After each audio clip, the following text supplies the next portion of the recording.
This is my fifth visit to the region and seventh visit to Israel since October 7th. I'm back first and foremost to consult directly with our partners on the joint efforts to bring all of the remaining hostages home. I've met with families of the hostages multiple times during prior visits, as well as in Washington, and I expect to see them again tomorrow. The sheer agony, not knowing the fate of your loved one, it's almost unimaginable. And I know that that pain is almost unbearable. So we have been intensely focused from day one on getting the hostages, all the hostages, back with their families where they belong. And we will keep that focus until we get them back. We had an opportunity today to discuss with the Israeli government the response that Hamas sent last night to the proposal that the United States, Qatar, and Egypt had put together to bring the remaining hostages home and extend the humanitarian pause. What I can tell you about these discussions is that while there are some clear non-starters in Hamas's response, we do think it creates space for agreement to be reached. And we will work at that relentlessly until we get there. We had extensive discussions with the Prime Minister and national security leaders on the status of the military campaign to defeat Hamas and on the progress toward achieving the fundamental objective of ensuring that October 7th never happens again. At the same time, we're continuing to work closely with Israel and Lebanon on diplomatic efforts to de-escalate tensions on Israel's northern border so that families can return to their homes, both in northern Israel and in southern Lebanon, and live in peace and security. We also discussed the imperative of maximizing civilian protection and humanitarian aid to address the ongoing suffering of Palestinian civilians in Gaza. Nearly 2 million people have been displaced from their homes. Hundreds of thousands are experiencing acute hunger. Most have lost someone that they love.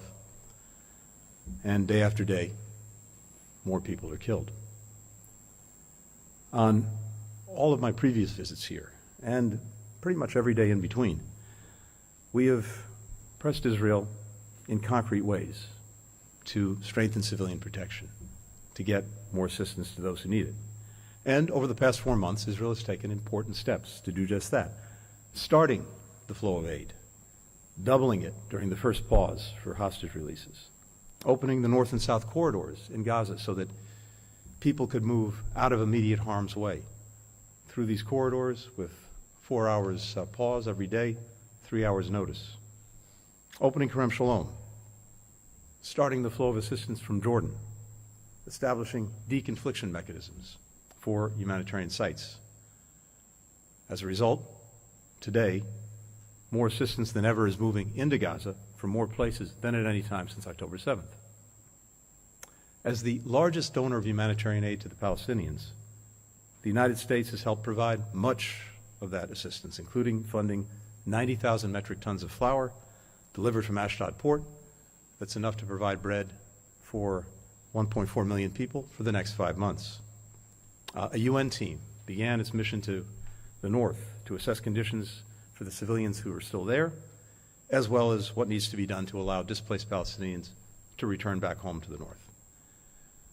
And yet, as I said to the Prime Minister and to other Israeli officials today, the daily toll that its military operations continue to take on innocent civilians remains too high. In our discussions today, I highlighted some key steps that Israel should take to ensure that more aid reaches more people in Gaza. Israel should open Erez so that assistance can flow to northern Gaza, where, as I said, hundreds of thousands of people are struggling to survive under dire conditions. It should expedite the flow of humanitarian assistance from Jordan.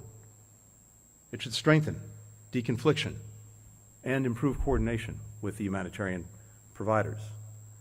And Israel must ensure that the delivery of life-saving assistance to Gaza is not blocked for any reason, by anyone. We urge Israel to do more to help civilians, knowing full well that it faces an enemy that would never hold itself to those standards, an enemy that cynically embeds itself among men, women, and children, and fires rockets from hospitals, from schools, from mosques, from residential buildings, an enemy whose leaders surround themselves with hostages, an enemy that has declared publicly its goal to kill as many innocent civilians as it can, simply because they're Jews, and to wipe Israel off the map. That's why we've made clear that Israel is fully justified in confronting Hamas and other terrorist organizations. And that's why the United States has done more than any other country to support Israel's right to ensure that October 7th never happens again. Israelis were dehumanized in the most horrific way on October 7th. The hostages have been dehumanized every day since. But that cannot be a license to dehumanize others. The overwhelming majority of people in Gaza had nothing to do with the attacks of October 7th. And the families in Gaza whose survival depends on deliveries of aid from Israel are just like our families. Their mothers and fathers, sons and daughters, want to earn a decent living, send their kids to school, have a normal life. That's who they are. That's what they want. And we must not lose sight of that. We must not lose sight of our common humanity.